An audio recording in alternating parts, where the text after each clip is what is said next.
Francis, bonjour. Bonjour Michel. Très heureux de te retrouver pour la parution d'un nouvel ouvrage que je présente, La semaine de 4 jours sans perte de salaire, ça marche. Un ouvrage composé de 6 parties. On aura l'occasion d'y revenir avec toi à la fin de cet échange. Mais évidemment, la première question qu'on va se poser, c'est pourquoi tu as décidé d'écrire ce livre? J'ai écrit ce livre parce que j'étais à une période où je voyais de plus en plus d'articles et de reportages sur le sujet. Ce qui m'interrogeait, c'est comment est-il possible, en travaillant moins de jours par semaine, d'être moins stressé et plus productif en entreprise. Donc j'ai commencé à m'interroger, à explorer un peu, aller à la rencontre des entreprises. Et l'idée de base que j'avais, c'était d'écrire un article. Mais il y a tellement de richesse dans ce sujet-là qu'on ne pourrait pas imaginer que du coup c'est arrivé à l'achèvement d'un livre. Ma seconde question, elle est relativement simple, Francis, c'est pourquoi en fait on en parle maintenant, parce que je sache, le sujet n'est pas complètement nouveau. Non, c'est pas nouveau. Travailler 4/5e, c'est pas nouveau d'ailleurs. Il y a une mesure qui s'appelle le temps partiel. Donc on a la possibilité depuis longtemps de proposer aux salariés de travailler 4/5e de leur temps, donc 4 jours sur 5. En revanche, ils sont payés 4 jours sur 5, donc 80%, et leur droit à retraite est basé aussi sur la rémunération, donc à 80%. Là, la semaine de 4 jours consiste à dire que vous avez travaillé 4 jours sur 5, mais on va vous payer à 100%.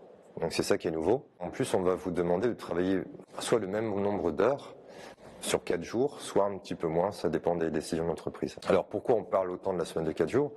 Parce qu'on a découvert les bénéfices de la semaine de 4 jours, et puis ça répond, je pense, à un besoin central des Français aujourd'hui, post-Covid, qui aspirent peut-être davantage aujourd'hui à trouver un meilleur équilibre de vie entre le temps consacré au travail et le temps consacré à la vie privée. Est-ce qu'il n'y a pas eu des précédents par le passé, des industriels qui se soient aussi emparés de cette notion de travail dans le temps, dans la semaine? Oui, alors nous vivons avec la semaine de 4 jours, ce qui a été vécu aux États-Unis en 1926 avec la semaine de 5 jours. La semaine de 5 jours est apparue en France en 1936, mais elle a été initiée aux États-Unis par Henry Ford, qui après 3 années d'expérimentation s'était rendu compte que faire travailler ses salariés 5 jours au lieu de 6 jours par semaine avait 2 impacts. Selon lui, le premier impact, c'est qu'il avait remarqué que ces ouvriers, notamment, avaient davantage de dynamisme, d'énergie quand ils s'étaient reposés 2 jours consécutifs. Ça peut nous paraître étrange aujourd'hui, mais il ne faut pas oublier qu'avant 1906, nos grands-parents, grands-grands-parents travaillaient 7 jours sur 7 entre 10 heures et 15 heures par jour. Donc ça, c'était le premier effet qu'il avait constaté. Il a bien évidemment bénéficié des progrès technologiques pour pouvoir se le permettre. Il faut savoir qu'aujourd'hui, 1 heure de travail, on est 20 à 30 fois plus productif qu'il y a un peu plus d'un siècle. La deuxième motivation d'Henry Ford, c'était d'augmenter la consommation. Parce qu'en fait, il s'est dit la chose suivante. Pendant ce jour chômé, les gens vont consommer. Pour pouvoir consommer du loisir ou d'autre chose, ils vont prendre leur voiture. Donc c'est tout bénéfique pour moi. Et donc j'ai un retour sur investissement. Et c'est vrai qu'à l'époque, ça avait choqué beaucoup de patrons américains, notamment, qui disaient mais c'est pas possible, c'est du grand n'importe quoi. Et c'est un peu ce qu'on vit en ce moment en France avec la semaine de 4 jours, c'est que beaucoup de patrons ne comprennent pas comment il est possible à la fois d'améliorer le bien-être des salariés et la productivité en travaillant moins de jours par semaine. Et c'est tout l'objet de ce livre d'ailleurs, qui est d'expliquer comment c'est possible. Tu as prononcé le mot technologie, évolution technologique. On est aussi dans une transformation numérique. Tout ceci peut avoir des conséquences et peut être, j'allais dire, pris en considération quand on parle de la semaine de 4 jours.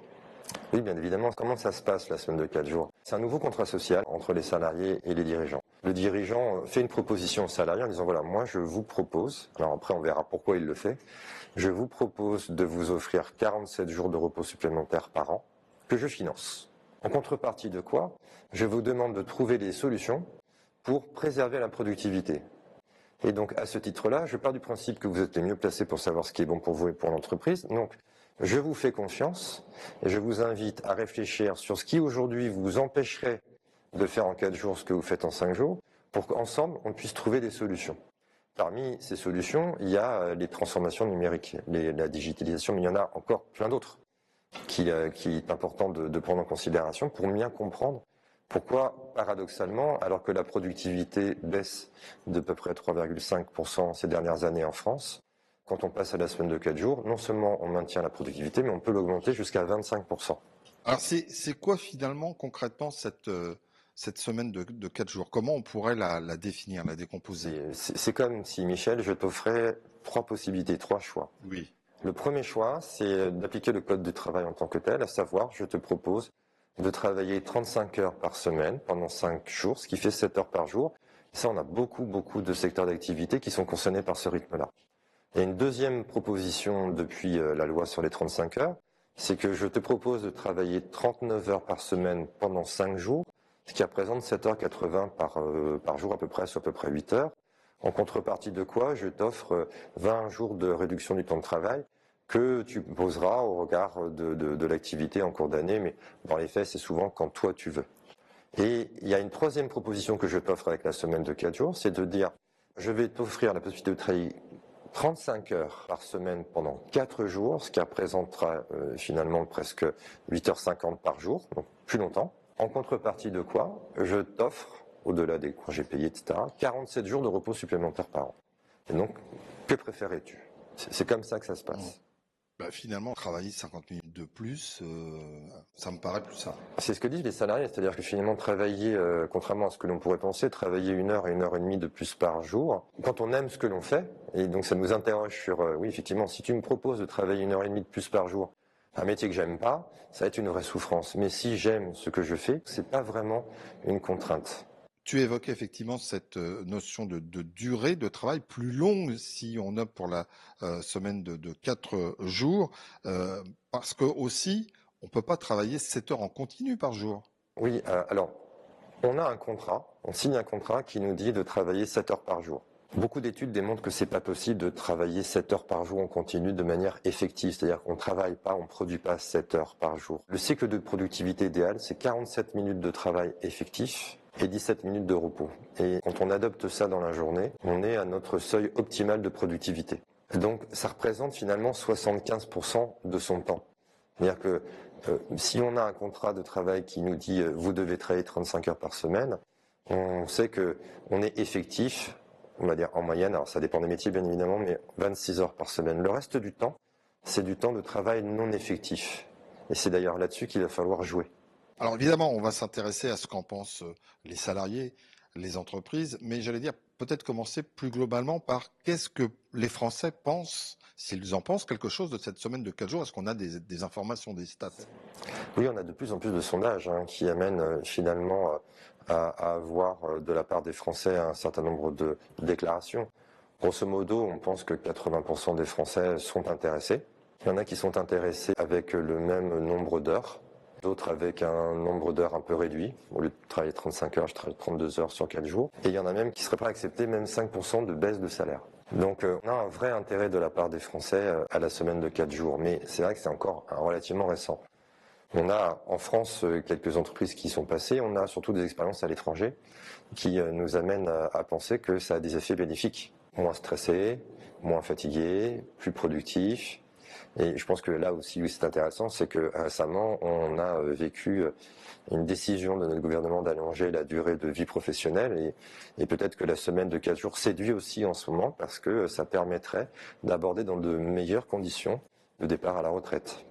Oui, mais finalement, Francis, est-ce que les Français, le monde en général, souhaitent travailler moins? Non, tout le monde ne souhaite pas travailler. Moi, par exemple, je ne souhaiterais pas travailler 4 jours par semaine parce que je ne saurais pas quoi faire de ce jour supplémentaire. Il y a 4 principales raisons pour lesquelles on n'est pas attiré par la semaine de 4 jours. La première raison, c'est que on aime travailler tous les jours parce que c'est un lien social, parce que du coup, on ne saurait pas quoi faire de cette journée, ça je viens de l'évoquer. La deuxième raison, c'est l'inquiétude que l'on peut avoir de certaines personnes sur l'impossibilité d'aller, par exemple, chercher ses enfants à l'école, puisqu'on va travailler plus longtemps dans la journée. La troisième raison, c'est qu'il y a des personnes qui préfèrent pouvoir agir plus librement sur leur temps de repos. Je pense notamment aux personnes qui bénéficient des GRTT. Il faut savoir que seulement 24% des actifs bénéficient de GRTT. Donc c'est pas la majorité quand même. Donc c'est pour ça que je pense que la semaine de 4 jours pourrait potentiellement concerner 80% des actifs, alors que pour les RTT par exemple c'est quand même 24%.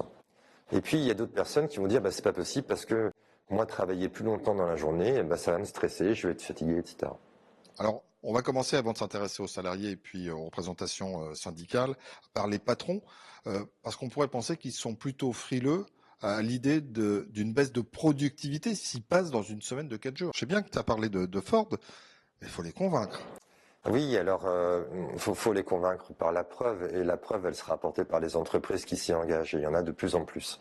Quand on regarde du côté des organisations patronales, il y a 2 principales craintes. La première crainte, c'est que ça altère la productivité, Et on sait qu'en ce moment, on a un problème en termes de productivité puisqu'elle baisse de 3,6% par salarié. Or, tous les chiffres démontrent le contraire. Toutes les entreprises qui sont passées à la semaine de 4 jours augmentent leur productivité. Ça peut aller jusqu'à 25%. Voir une étude menée aux États-Unis, en Irlande, qui a été réalisée en 2022 pendant un certain nombre de mois, qui a mis en évidence à l'issue de cette semaine de 4 jours une augmentation des bénéfices de 38%. Donc c'est quand même assez énorme. Microsoft Japon, qui l'a essayé, déclare une augmentation de la productivité de 40%, donc ce qui est plutôt pas mal. Et puis on a une petite entreprise que j'aime bien, qui s'appelle Carabrez, petite entreprise bretonne qui fabrique des caramels et des galettes, qui pour la section caramel annonce une augmentation de 25% supplémentaire en termes de productivité. C'est-à-dire qu'ils produisent sur 4 jours 260 fournées, alors qu'ils en produisaient sur 5 jours à peu près 240. Donc 20 fournées supplémentaires sur 4 jours, ce qui laisse à réfléchir et s'interroger comment c'est possible. Oui, c'est ça. Comment est-ce possible? C'est tout l'objet de mes travaux aussi. Comment c'est possible? Eh bien, c'est possible non pas par la productivité en tant que telle, mais il faut regarder les cycles de production. Je vais vous prendre 2 exemples. L'exemple de Carabrez que je viens d'évoquer. En fait, ce gain de temps, ce gain de productivité, il est dû à 2 choses. La première chose, c'est que on gagne au niveau du temps de préparation et de nettoyage des machines. Au lieu de le faire 5 fois, on le fait 4 fois. Donc du coup, dans la journée, on a plus de cycles de production. Donc je peux produire plus et je consacrerai moins de temps au nettoyage et à la préparation. Et il y a une deuxième entreprise aussi qui s'appelle MPCC, qui est une entreprise de plomberie et qui a expliqué que, en fait, depuis qu'elle a adopté la semaine de 4 jours, avec le même nombre d'heures, 39 heures, si ma mémoire est bonne, sur 4 jours, eh bien, ils posent plus de climatiseurs. Ils posent à peu près 10 à 12 climatiseurs. Alors qu'avant, sur 5 jours, ils en posaient 7. Alors, c'est dû à quoi? C'est exactement la même chose que pour les caramels. C'est-à-dire que quand vous êtes sur un chantier, il y a un temps de préparation, il y a un temps d'installation, puis il y a un temps de rangement. Et puis, quand il arrive, mettons 16 heures et qu'il est l'heure de partir, on va s'interrompre. Et puis, du coup, on va tout ranger. Donc, il faut du temps aussi. Et ensuite, on va réinstaller le lendemain. Là, comme vous avez plus d'heures dans la journée, vous avez moins de temps consacré au rangement puisque vous allez pouvoir poser plus de climatisation. Donc on est vraiment sur un effet de volume, mais j'ai remarqué que ce volume, il est possible quand le cycle de production rentre dans le nombre d'heures supplémentaires par jour. Par exemple, si je travaille 1h30 de plus par jour, ça va marcher s'il me faut, je sais pas, je dis n'importe quoi, 3/4 d'heure, 1 heure pour installer une clim, ça rentre. Par contre, s'il me faut 4 heures, ça rentre pas. Alors, j'entends bien ce que tu dis, Francis. Mais là, on est resté quand même essentiellement dans un milieu industriel.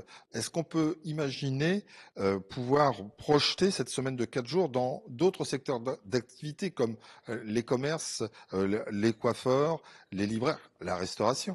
Alors oui, c'est une principale crainte d'ailleurs qu'ont certaines organisations patronales. C'est-à-dire que on part du présupposé que c'est applicable dans des grandes entreprises, mais que ça peut ne pas l'être sur le métier de l'artisanat et du commerce.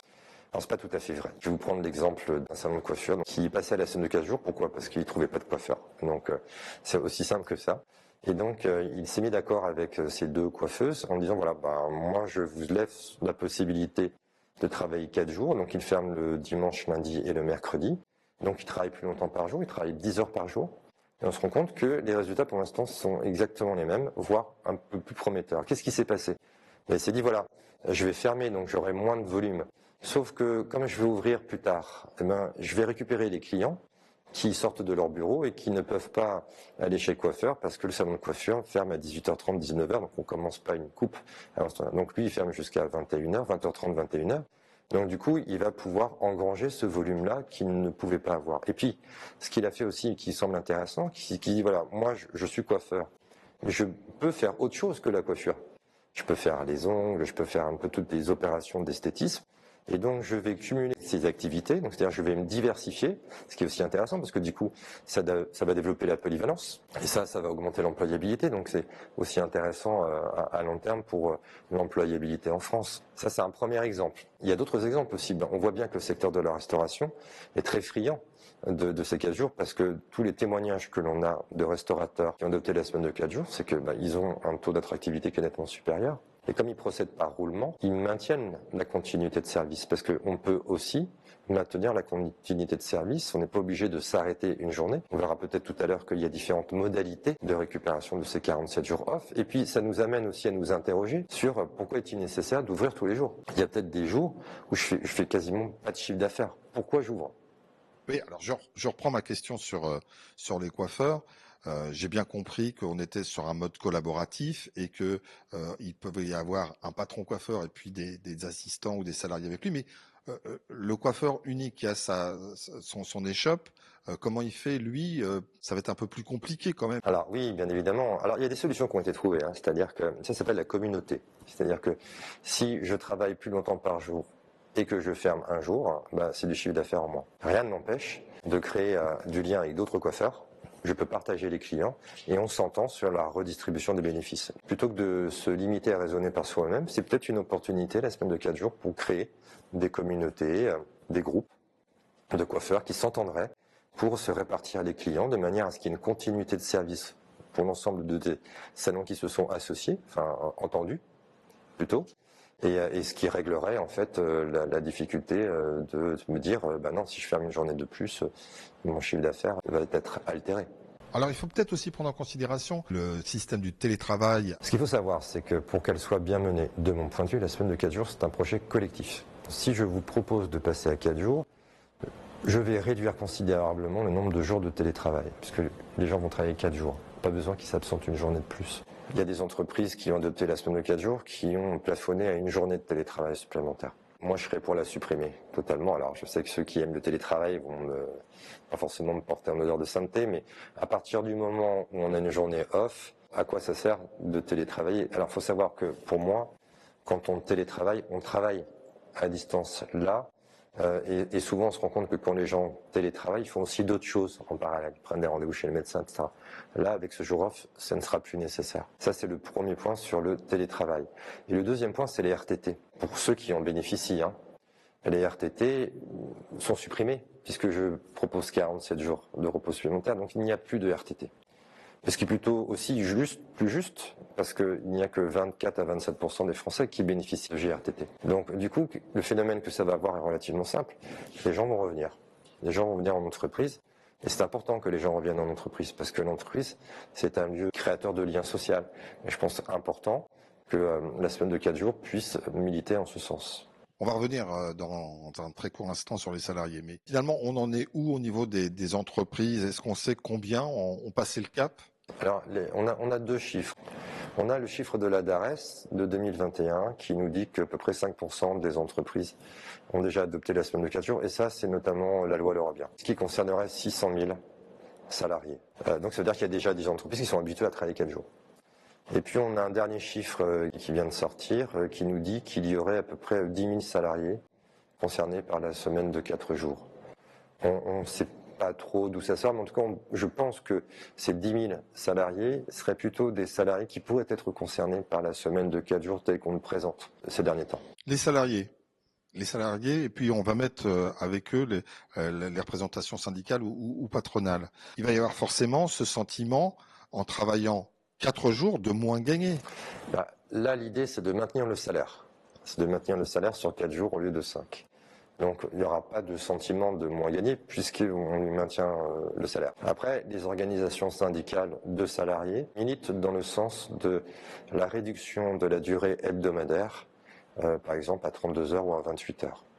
Donc ça veut dire, en gros, les organisations syndicales de salariés disent, nous, ce qu'on préfère, c'est réduire la durée du travail hebdomadaire et donc quotidienne. C'est quoi la différence? La différence est la suivante, c'est que quand vous travaillez moins longtemps par jour, vous vous levez le matin, vous avez du temps de transport, et puis vous avez aussi le stress de la journée, des risques de surcharge mentale, etc. Et ça, vous l'avez pendant 5 jours. Peut-être un peu moins longtemps, mais en tout cas, vous l'avez quand même. Et donc, la différence fondamentale entre la réduction de la durée horaire pendant 5 jours et la réduction du nombre de jours, c'est tout simplement le fait que pendant une journée, je suis off, je prends soin de moi, je m'occupe de moi, je me remets en énergie, donc du coup, je gère dans de meilleures conditions les 4 jours pendant lesquels je vais devoir travailler. On a pris l'habitude, depuis qu'on se côtoie, Francis, de parler, j'allais dire, pas crûment, mais sans langue de bois. Est-ce que les organisations syndicales, ou plus largement les gens de gauche, ne seraient pas enclins à passer à cette semaine de 4 jours parce que ça serait un frein par rapport à des acquis qui ont été gagnés par le passé? Oui, alors je pense que les organisations syndicales de salariés expriment les mêmes craintes que les organisations patronales, à savoir que Augmenter la durée quotidienne en réduisant le nombre de jours, c'est augmenter le stress. Et comme je viens de l'évoquer, c'est pas le cas. Et j'essaye d'expliquer pourquoi. Et une autre raison pour laquelle ça n'augmente pas le stress, c'est que quand ce projet est bien mené, il est mené de manière collaborative. Et on sait que le stress, c'est pas simplement l'activité. Le stress, il peut être aussi généré par l'écosystème. La reconnaissance, le besoin d'autonomie, tout le soutien affectif et technique. Et là, on retrouve dans cette semaine de 4 jours toute cette reconnaissance, toute cette confiance qui est accordée par l'employeur aux collaborateurs. Il y a cette première crainte-là qui, à mon avis, ne devrait pas l'être, mais encore faut-il l'avoir vécu pour le comprendre.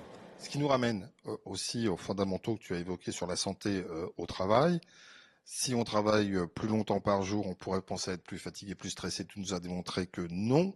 Et là, on se rend compte aussi qu'il y a des conséquences sur l'absentéisme, les arrêts maladie, et avec d'autres conséquences sur l'économie globalement, et puis aussi sur les démissions. Tu peux nous balayer tous ces éléments-là ? Oui, parce qu'en fait, pour le moment, la semaine de 4 jours est un facteur d'attractivité. Beaucoup d'entreprises dans différents secteurs d'activité professionnelle peinent à recruter. On l'a vu avec la restauration d'ailleurs. Si on prend la restauration, ils se sont dit, voilà, en fait, on a du mal à recruter parce que les salaires ne sont pas très attractifs. Donc, ils ont augmenté de mémoire de 17% les salaires. Ça suffit pas. Parce que c'est pas ce que veulent les gens. Les gens, ils veulent pas forcément avoir plus de salaire. D'ailleurs, on a une étude qui nous dit que en 2008, 60% des Français préféraient gagner plus d'argent au détriment de plus de temps libre.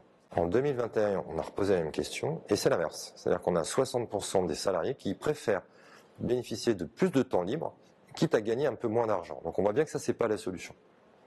Donc l'attractivité, alors bien évidemment, si toutes les entreprises se mettent à travailler 4 jours, il n'y aura plus de critères de différenciation, donc il y aura moins d'attractivité. Donc c'est pour ça que je pense qu'il y a beaucoup de dirigeants qui s'interrogent sur l'opportunité de passer à 4 jours assez prochainement. D'ailleurs, on a une autre enquête qui nous dit que 35% des entreprises seraient prêtes à y passer dans les 12 prochains mois. Mais on a aussi 35% d'autres entreprises, d'autres dirigeants qui disent c'est hors de question. Donc ça, c'est un premier élément. Et on a aussi un autre bénéfice, c'est qu'on note que les gens restent plus longtemps dans l'entreprise. Parce qu'ils s'y sentent bien, parce que ça répond davantage à leur mode de vie, et que pour le moment, comme ils ne peuvent pas trouver la même chose ailleurs, ils restent. Ce qui est un avantage, mais qui peut être aussi un inconvénient. Parce que du coup, le taux de turnover baisse.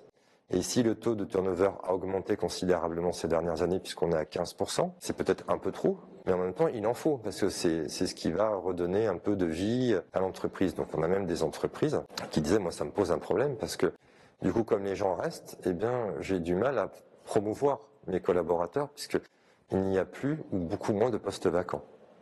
On a évoqué l'arrêt maladie, et je me permettais de dire que ça peut avoir des conséquences plutôt bénéfiques au niveau global économiquement. Sous quelle forme ? Tout simplement, quand un salarié s'arrête en maladie, il est pris en charge par le système de sécurité sociale et ça coûte. Donc, si on diminue le taux d'absentéisme et le taux d'arrêt maladie, et ce qui semble être le cas dans les différents retours d'expérience que nous avons, eh bien du coup, c'est bon pour le pays d'une certaine manière parce que on va peut-être soulager un peu notre système de protection sociale. Et puis, on a même autre chose, c'est-à-dire qu'on a même des économistes, notamment en Angleterre, qui nous disent que la semaine de 4 jours pourrait avoir un impact positif sur le pouvoir d'achat. N'oublions pas que je travaille 4 jours sur 5 avec le même salaire. Et donc j'ai une journée, pendant cette journée, qu'est-ce que je vais faire ? A priori, je vais consommer. Je vais consommer du loisir, de la détente, etc. Donc je vais créer de la demande. Il se peut très bien que l'appropriation de la semaine de 15 jours par le plus grand nombre puisse être un facteur de création d'emplois et peut-être aussi d'amélioration du pouvoir d'achat. Et on sait qu'aujourd'hui, le pouvoir d'achat, c'est la préoccupation numéro 1 des Français. Travailler plus longtemps par jour, il faut aussi prendre en considération une nouvelle vision d'organisation du travail, une nouvelle conception globale. Oui, alors c'est ça qui est intéressant, c'est-à-dire qu'on se rend compte que si aujourd'hui les gens déclarent être moins stressés et plus épanouis, c'est tout simplement parce qu'ils ont un projet commun. Un projet commun qui est de tous bénéficier de 47 jours de repos supplémentaires, moyennant une contrepartie qui doit être demandée par l'employeur, à savoir le maintien de la productivité. Donc qu'est-ce qui va se passer ? Eh bien en fait, l'employeur, quand il présente la semaine de 4 jours, doit s'adresser auprès de ses salariés, donc c'est un projet collectif, parce que quand on met en option individuelle, ça marche combien ? On dit voilà, moi je vous offre 47 jours de repos supplémentaires par an que je paye, en contrepartie de quoi vous me trouvez des solutions pour préserver la productivité. Si c'est pas le cas, on revient à 5 jours. Donc, ça pourrait être perçu comme une épée de Damoclès, mais c'est absolument pas le cas. C'est juste, on est sur une relation win-win. Et donc, que vont faire les salariés? Les salariés vont partir à la recherche de tous les temps, les activités qui pourraient être à l'origine de non-création de valeur, voire de stress. Il y en a plusieurs là-dessus. Par exemple, ils vont s'entendre sur l'envoi des mails. On sait que les mails, pour les cadres, par exemple, c'est 2 heures par jour. On sait que dès que je consulte un mail, il me faut 15 secondes pour me remettre dedans. On sait que 60% des mails sont des mails parapluies. C'est-à-dire que j'arrose la terre entière pour être sûr que je vais pas avoir de problème. Et donc ça, on voit bien que c'est culturel du coup. Et l'idée, c'est de se dire, mais tu te rends compte, quand tu m'envoies ton mail là qui me concerne pas, je suis obligé de le lire. Ça m'interrompt ces 15 secondes quand même, et ça, j'ai multiplié un certain nombre de fois. Est-ce qu'on pourrait pas s'entendre sur une autre manière de correspondre? Déjà, il n'y a pas que les mails, il peut y avoir le téléphone, il peut y avoir aussi des chats. Donc voilà, on va réfléchir ensemble sur de nouvelles manières de travailler. Tout comme les interruptions. On est interrompu, selon certains sondages, à peu près toutes les 8 minutes. Alors interrompu par quoi? Par le téléphone, interrompu par les mails, interrompu par le patron qui vous demande un dossier à faire urgemment à la dernière minute. Voilà, donc beaucoup d'interruptions. Il faudrait, en fonction des activités, entre 2 à 3 minutes pour retrouver son énergie. Ces interruptions permanentes pourraient avoir comme impact de baisser de 10 points le QI, le coefficient intellectuel. Donc ça veut dire quoi? Ça veut dire que pour passer à la semaine de 4 jours, il faut que tous les collaborateurs se réunissent et s'entendent sur ce qu'ils souhaitent changer dans leur comportement et dans leurs attitudes pour réduire ça. Et il y a même une enquête qui a été proposée par l'Observatoire de la conflictualité, c'est la première version en 2021, qui dit qu'il y a à peu près 2/3 des salariés qui sont concernés par des relations conflictuelles. Donc par conflit, c'est pas des accords, c'est voilà, des tensions, ça va pas, on se dit du mal, voilà. Ça représente à peu près 3 heures par semaine. Donc pendant 3 heures par semaine, je vais devoir gérer des tensions, etc. Et ça, d'après les calculs, ça correspond à 20 jours par an. Et donc ils l'ont chiffré à 152 milliards d'euros. C'est-à-dire que passer à la semaine de 4 jours, ça consisterait à dire notamment, est-ce qu'on pourrait faire l'économie de ces 20 jours pendant lesquels on est en désaccord? Déjà, vous avez gagné 20 jours. Si vous traitez différemment les mails et si c'est moins chronophage et plus pertinent, on va gagner du temps. Si on se dit que les réunions qui durent 1 heure et demie, c'est trop long, parce qu'on sait très bien que la moyenne en France, c'est entre 1h10 et 1h30 de réunion. Demandez aux gens ce qu'ils pensent des réunions. Il y a quand même plus de 80% qui disent ça sert pas à grand chose. Quand on sort de là, on se demande pourquoi on y était. Donc peut-être serait-il opportun de réduire la durée de la réunion et de s'interroger sur, déjà, pourquoi avons-nous besoin de nous réunir? Parce que souvent, c'est protocolaire. Donc on voit bien que, du coup, passer à la semaine de 4 jours, c'est inviter tous les collaborateurs à oser aborder des sujets qui sont un peu tabous et qu'on n'ose pas dire. Voilà. Et c'est ça que je trouve aussi intéressant dans la semaine de 4 jours. Alors, autre étape, autre conséquence à laquelle on ne pense pas spontanément, c'est la répercussion qu'il peut y avoir sur notre environnement. Et quand je dis environnement, je pense au mode écologique. Oui. D'ailleurs, on a une étude qui a été réalisée en Angleterre en 2021 qui conclut que si toutes les entreprises anglaises adoptaient la semaine de 4 jours, en 2025, ça aurait pour impact une diminution de l'empreinte carbone de 21%. C'est quand même pas négligeable. D'ailleurs, en 2012 déjà, il y avait une étude qui a été réalisée par des chercheurs de l'Université de Massachusetts qui disait que si tous les salariés travaillaient 10% de moins par semaine, ça aurait un impact positif sur l'empreinte carbone de 8,6%. Quand on regarde Microsoft Japon, par exemple, Microsoft Japon nous dit que le fait d'être passé à 4 jours a diminué sa consommation d'énergie de 23%. Quand on prend le rang de la clergerie, le dernier chiffre qu'il évoque, c'est entre 5 et 10% d'économie d'énergie. Et donc ça, c'est relativement intéressant. Et puis, il y a une dernière expérience que je trouve très sympa. C'est une entreprise qui s'appelle MG Conditionnement. Donc, c'est une petite entreprise de conditionnement qui, pour faire face à des problématiques de consommation d'énergie, a décidé d'adopter avec ses collaborateurs la semaine de 4 jours, c'est-à-dire qu'ils sont fermés le vendredi. Ça leur a fait économiser 5 000 € de consommation d'énergie. Et ce qui est plutôt sympa, et là on est sur le partage de la valeur, ils ont décidé de redistribuer ces gains, ces 5 000 €, comme des primes exceptionnelles annuelles aux collaborateurs. La semaine de 4 jours pourrait bien aussi avoir pour effet une augmentation du pouvoir d'achat. Et ça, je trouve ça plutôt intéressant, d'autant plus intéressant qu'on a des sondages qui sont apparus il n'y a pas longtemps, qui disent qu'en 1993, les gens considéraient que le rapport contribution-rétribution était plutôt bien en entreprise, à savoir le sentiment que j'ai, moi, en tant que salarié, que ma rétribution est proportionnelle à ma contribution. Ils étaient seulement 25% à s'estimer plutôt perdants. Ils ont fait la même chose en 2022, et en 2022, tout a changé. C'est-à-dire que 48% des salariés considèrent être plutôt perdants dans ce qu'ils apportent à l'entreprise par rapport à ce que l'entreprise leur redonne en retour. Donc ça veut dire que si on est dans cette logique-là, à savoir je fais des économies que je te redistribue, ça devrait, de mon point de vue, augmenter ce sentiment d'être plutôt gagnant-gagnant. C'est un peu ce qu'on cherche aussi dans la semaine de 4 jours, qui se veut, de mon point de vue, un peu plus juste et équitable globalement. Alors Francis, on arrive presque au terme de notre entretien. On va parler dans un instant des différentes parties que tu as conçues dans ton ouvrage. Il y en a 6 en tout, mais avant d'y revenir, peut-être s'intéresser sur les différentes étapes pour mettre en œuvre cette semaine de 4 jours. Je pense qu'effectivement, il y a plusieurs étapes. Moi, j'en ai identifié 4. Alors, je les ai identifiées au regard des interviews que j'ai pu mener avec les entreprises qui ont eu la gentillesse de témoigner dans cet ouvrage. La première étape, c'est le sondage. Est-ce un sujet pour vous? Il y a une entreprise dans l'ouvrage qui l'a fait et qui est arrivée à 50-50. 50% des gens étaient pour, 50% des gens étaient contre. Alors pourquoi ils étaient contre? Parce qu'en fait, ils bénéficiaient déjà beaucoup d'aménagement du temps de travail individuel. Ils avaient pas mal de RTT, des jours supplémentaires de repos pour congé. La deuxième étape, j'ai appelé ça l'étape de réflexion. C'est-à-dire qu'on va réfléchir sur la faisabilité pour notre entreprise parce que on n'a pas suffisamment d'exemples dans tout le secteur de l'activité professionnelle. Donc les entreprises qui se sont engagées dans la semaine de 4 jours ont souvent sollicité des entreprises qui s'étaient engagées et qui l'ont adopté pour voir un peu comment ils s'y sont pris, ce qui a été facile et difficile. Et d'ailleurs, à la fin de cette étape, une fois qu'on a réuni suffisamment d'informations, j'invite à faire ce qu'on appelle un pré-mortem, c'est-à-dire partir du présupposé que ça n'a pas marché, plutôt que d'être victime de ce qu'on appelle le biais attentionnel, c'est-à-dire que je trouve que la semaine de 4 jours c'est tellement génial que je ne m'inquiète pas des difficultés possibles parce que c'est trop génial. Attention d'ailleurs aux effets de mode. C'est-à-dire, si vous rentrez dans la semaine de 4 jours pour être tendance, c'est pas la peine d'y aller, c'est trop dangereux. La troisième étape, j'ai appelé ça le cadrage. On va définir les règles du jeu.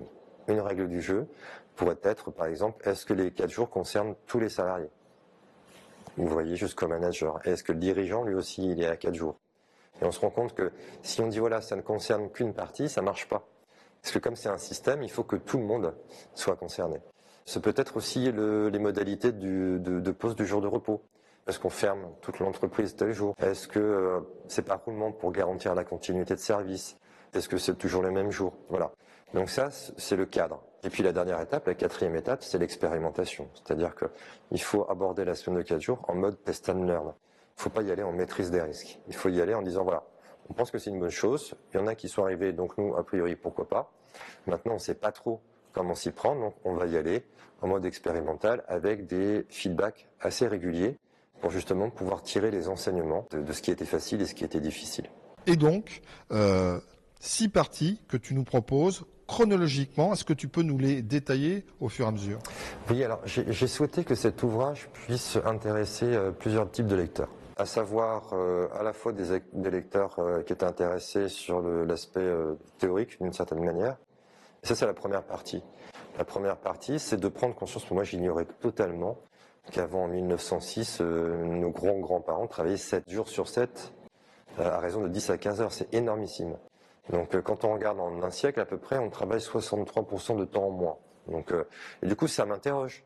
Ça m'interroge sur comment est-il possible de dire que l'on est plus stressé aujourd'hui qu'on ne l'était il y a 100 ans où les conditions de travail étaient quand même assez difficiles. J'ai découvert aussi que ce n'est qu'en 1936, au moment du Front populaire, où on a adopté la semaine de 40 heures. Avant, on travaillait beaucoup plus longtemps. Donc voilà, il y a cette première partie-là qui permet de prendre conscience aussi qu'on a considérablement diminué le temps de travail en un petit peu plus d'un siècle. Aujourd'hui, le stress que l'on ressent est, de mon point de vue, beaucoup plus du stress psychologique, ce que j'évoque un peu dans l'ouvrage, que physique. Je pense que beaucoup d'entreprises ont pris des mesures pour améliorer les conditions de travail. Ça, c'est la première partie. Une deuxième partie qui va aborder les bénéfices qu'offre cette semaine de 4 jours, mais quel que soit le point de vue, salarié, chef d'entreprise, et puis pour tous les Français. Oui, je l'ai fait à 3 niveaux en fait. Et quand j'ai commencé à écrire cet ouvrage, j'étais, je dois l'avouer, très orienté sur ces bénéfices pour les salariés. parce que je voyais diminution du stress, je voyais plein d'effets positifs pour les salariés. Donc amélioration des conditions de travail, etc. Après, je me dis tiens, ça peut être pas mal aussi pour avoir une proposition qui permettrait de faciliter le départ à la retraite. Et en creusant, je me suis rendu compte qu'il y avait aussi beaucoup de bénéfices pour les entreprises, notamment amélioration de la productivité, amélioration des process, parce que la semaine de 4 jours ne doit pas être perçue de mon point de vue comme une énième réduction du temps de travail au profit des salariés, comme on l'a vécu pendant des décennies, parce que quand on regarde un peu ce qui s'est passé, on a réduit le temps de travail pour 2 principales raisons. La première, c'est limiter la souffrance, ce qui est le premier objectif. Et la deuxième, c'est lutter contre le chômage. Là, on n'est pas du tout là-dedans. D'ailleurs, c'est pour ça que moi, je pense que c'est important de préserver le nombre d'heures par semaine. On n'est pas obligé de le réduire. Là, on est sur autre chose. On est sur un nouveau contrat social où entreprises et collaborateurs se mettent d'accord sur de meilleures conditions de travail pour que chacun puisse y gagner. Et c'est ce que tu développes dans la troisième partie, la dynamique d'appropriation de la semaine de 4 jours. La quatrième, elle est aussi très intéressante sur la phase d'expérimentation. Là, on a les grands principes à suivre pour que ça soit une réussite. Oui, parce que j'ai souhaité aussi faire bénéficier le lecteur de la somme des retours d'expérience que j'ai eus, de la part des entreprises qui ont eu la gentillesse de pouvoir m'apporter leur témoignage. Et là, on est plus sur une partie qui va évoquer des principes d'action. Qui est développé dans la cinquième partie, puisque là, on a tous les exemples, c'est bien concret. Oui, il y a 2 difficultés dans l'ouvrage. La première difficulté, c'est d'expliquer pourquoi et comment c'est possible. Pourquoi et comment ça marche. Parce que moi-même, au début, j'ai pas tout bien compris. Donc, et il a fallu faire référence à beaucoup de concepts. Et donc, il y a pas mal de concepts dans l'ouvrage. Et puis, comme saint Thomas, je ne crois que ce que je vois. Donc, je me suis dit que le lecteur aussi avait envie de preuves. Et donc, j'ai voulu étayer les propos à travers des exemples concrets qui m'ont été communiqués par les entreprises. Enfin, une sixième partie, parce que je l'ai dit, et tout le monde a pu le vérifier, on est plutôt sur langue de bois. Tu abordes aussi les raisons principales qui font que certains ne vont pas aller vers ce rythme de travail qui ne leur convient pas, tout en développant aussi les principaux objectifs de l'intérêt de passer à 4 jours. Oui, parce que en fait, ça me semblait intéressant. Moi, j'avais lu un bouquin que j'avais adoré qui s'appelle Les employés d'abord et les clients ensuite. Là, on a à peu près la même logique. Et Vignette Nayar, quand il écrit ce bouquin, il a toute une partie qui s'appelle Oui, mais. Oui, je suis d'accord, mais. Et donc, la dernière partie, elle a pour objectif d'apporter des éléments de réponse aux principales objections qu'on peut rencontrer. Je vais vous prendre un exemple que j'ai pas encore évoqué. Oui, mais si moi je facture à la journée, comme je travaille moins de jours, je facturerai moins. Et en fait, on se rend compte que non, parce que le facture à la journée, c'est un critère. En fait, ce qui compte, c'est pas le nombre de jours, c'est soit le nombre d'heures, soit le résultat atteint. C'est pour ça que c'était important de pouvoir apporter des éléments de réponse. Donc là, je t'en ai donné un, mais il y en a plein d'autres. Et j'avais vraiment à cœur d'être le plus authentique possible parce que je suis pas un fanatique de la semaine de 4 jours. Je trouve que c'est une bonne réponse à une bonne attente de la part des Français, partagée par les entreprises, qui est de trouver un meilleur équilibre de vie en général. Eh bien, merci Francis. Je vous présente à nouveau cet ouvrage, La semaine de 4 jours sans perte de salaire, ça marche, avec également la phrase que vous n'avez peut-être pas eu le temps de lire, mais que moi je vous lis, une révolution du rapport au travail pour réconcilier épanouissement et productivité. C'est paru aux éditions Erol. Merci Francis de cet entretien. Merci de ces explications et d'avoir publié cet ouvrage. Et qui nous permet de mieux comprendre, mieux appréhender, notamment pour ceux qui auraient pu avoir des réticences. Je pense que c'est une bonne entrée en matière pour ensuite te solliciter. Écoute, oui. Je pense que voilà, l'idée c'était de clarifier un peu tout ça. J'ignore si c'est l'avenir, parce que souvent on me pose la question, la semaine de 4 jours est-elle l'avenir? Si je regarde dans le passé, ça pourrait bien être l'avenir. Je crois que la semaine de 4 jours est une réponse qui permet d'un coup d'un seul de pouvoir traiter un certain nombre de problématiques que nous rencontrons aujourd'hui en France. Merci Francis, à bientôt. Merci Michel.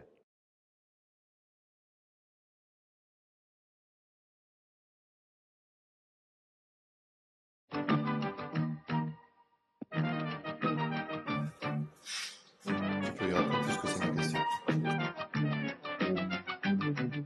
Petit mouvement de bras avant. Comme ça? Non, mais pour derrière, voilà. Ça commence bien. Une deuxième raison, ce sont des personnes qui ont... Toi, tu vas te faire chier pour le montage. Hein. Tu veux qu'on refasse toute la question? Ouais, on fait toute la question, ça ne dérange pas. Je vais rebondir sur le coiffeur. On est bien d'accord qu'on travaille là sous forme de petite entreprise parce que la profession libérale, il n'y a qu'un individu, travailler 10 heures au lieu de 7, par exemple, tu prenais l'exemple du coiffeur, c'est pour lui plus compliqué. Tu l'as vu cette question-là ou pas? J'ai pas compris.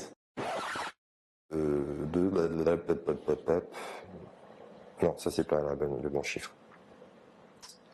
Je continue. Fais un moment, quand même, derrière. Pour passer... Non, attends, tu trouveras ça. Qui consiste à dire aux entreprises, voilà, vous avez la possibilité de percevoir... non. Pourquoi je le revient? Non, vous ne percevrez rien. Monsieur de Revien vous a interdit. Allez, on la refait. Plutôt produire de la dopamine, qui est l'hormone du plaisir, ou la sérotonine, qui est l'hormone du bien-être. Et c'est ce qui est à l'origine de ce sentiment de mieux-être pour les salariés, exprimé par les salariés qui travaillent 4 jours. Et puis, je ne sais plus ce que je voulais dire. Non, parce que là, tu es déjà parti dans la santé au travail. Ouais, mais je fais un... D'accord, mais vas-y, si tu veux. Non, mais tu vas me reprendre un peu. Ouais. Et qui, de mon point de vue, je pense, la conséquence de la... Pourquoi je suis stressé? Je fais ça pour la lumière et sur là. Qu'est-ce qu'on fait? Pourquoi je me mélange?